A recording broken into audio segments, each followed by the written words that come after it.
هیلاری کلینتون وزیر خارجه آمریکا اعلام کرد ما خواهان آزاد شدن ظرفیت‌های مردم ایران هستیم و می‌خواهیم تغییر رژیم در ایران را ببینیم.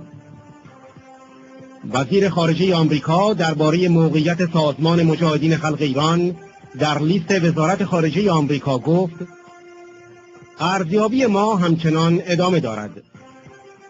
اتحادیه اروپا یک ارزیابی بسیار کامل انجام داد و نتیجه گرفت که شواهدی برای قرار دادن آنها در لیست تروریستی وجود ندارد و از این رو مجاهدین خلق را از لیست خارج کردند.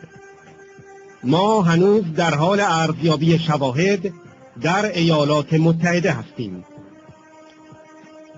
گفتگوی هیلاری کلینتون وزیر خارجه آمریکا با تلویزیون صدای آمریکا 26 اکتبر 2011. Do you believe the Islamic Republic of Iran is a dictatorship? I do. I believe the regime is a dictatorship, and I think it's becoming even more of one. In fact, I think it is moving toward being a military dictatorship. I heard recently the idea that there wouldn't even be an elected president, that the system would be changed.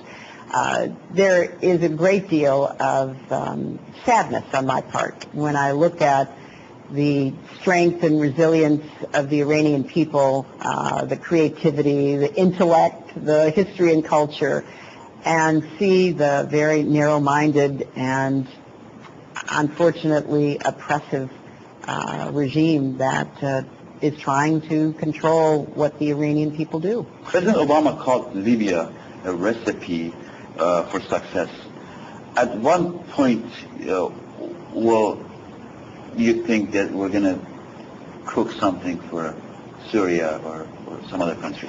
Well, but look at the ingredients in Libya. You had an uprising of people that was brave. Some might have even said foolish when it started because they were up against a government with a leader who called them rats and dogs and threatened to kill them and go house to house to do that.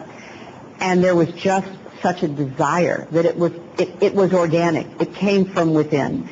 You then had requests from the people themselves in Libya for outside help. You then had appeals for help from the region, the Arab League, the Gulf Coordinating Council.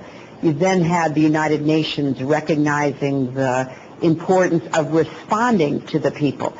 In Syria, you don't have that, at least not yet. The opposition is very clear. They don't want outside interference. They don't want any kind of military activity on their behalf. They don't really want Iran supporting the government, and they don't want others coming in from the outside. So I think that what President Obama was referring to was the way the people of Libya themselves, just as in a different approach, the people of Egypt, the people of Tunisia, have liberated themselves.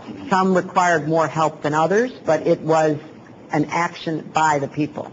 Like no one, certainly speaking for our government, wants a conflict, but we do want to influence and hopefully change the behavior of the regime. And I want to remind us that the strongest sanctions were adopted by the United Nations when it became abundantly clear that the regime is pursuing a nuclear weapons program.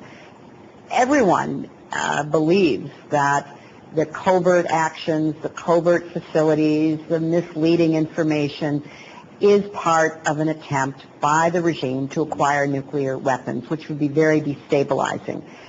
And in the face of that kind of evidence, the entire international community, including traditional partners of Iran, have said we have to do something. Yeah. So the sanctions are necessary, and we do want to do them in a way that doesn't impose suffering on the people of the country. But we are trying, as President Obama said he would, to follow a two-track approach. We have tried to negotiate. We have tried to engage. We've made it very clear that Iran is entitled to civilian nuclear energy power, but not nuclear weapons. And so We've tried to engage and have not yet been successful. You mentioned some that people are talking about, the central bank, for example. We also have seen a disturbing trend of the Iraqi Revolutionary Guard Corps becoming more and more involved in the economy of the country. The Quds Force and other elements of the security establishment taking financial stakes or taking over certain economic enterprises. That's part of what I mean about our seeing that there seems to be a moving toward a more military takeover in effect inside Iran. We're also designating individuals who we get enough evidence on as human rights abusers, because we want to call them out by name.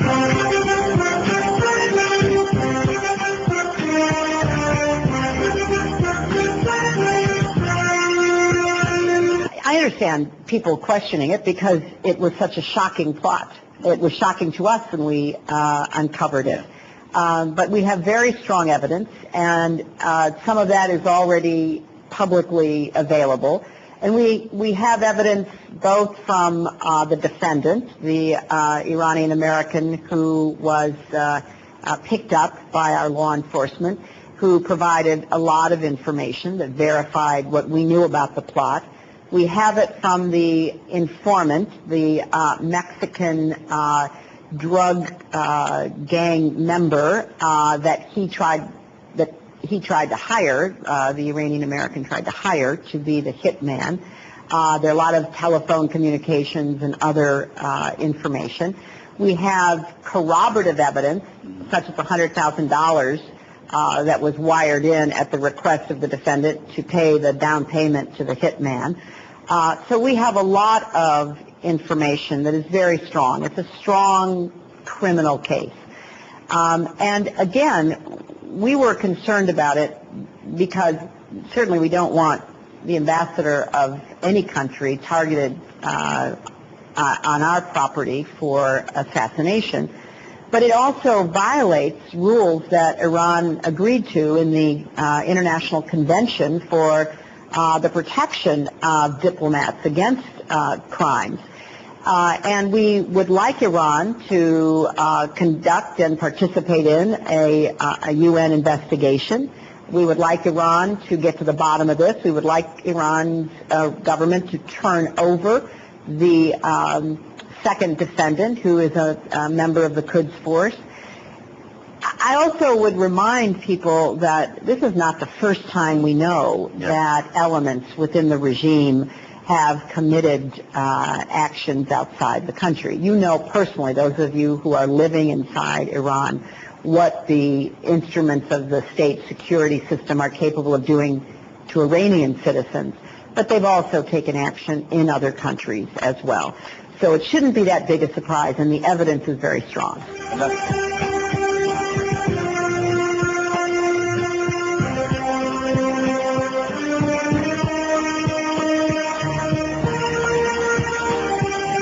The assessment is still going on. I'm sure he knows that the European Union conducted a very thorough assessment and concluded there was no recent evidence. And under the laws of placing groups or individuals on terrorist lists, there has to be a continuing assessment. Is there current evidence? And the European Union concluded there was not, so they removed MEK from the list. We're still assessing the evidence here in the United States.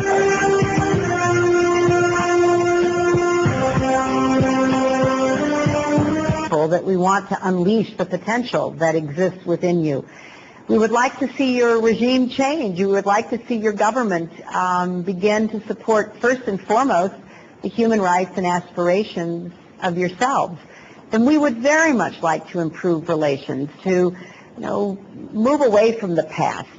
We think that there are reasons for regret on both sides as to what has happened in the past 50 years. But we would like to forge a new relationship.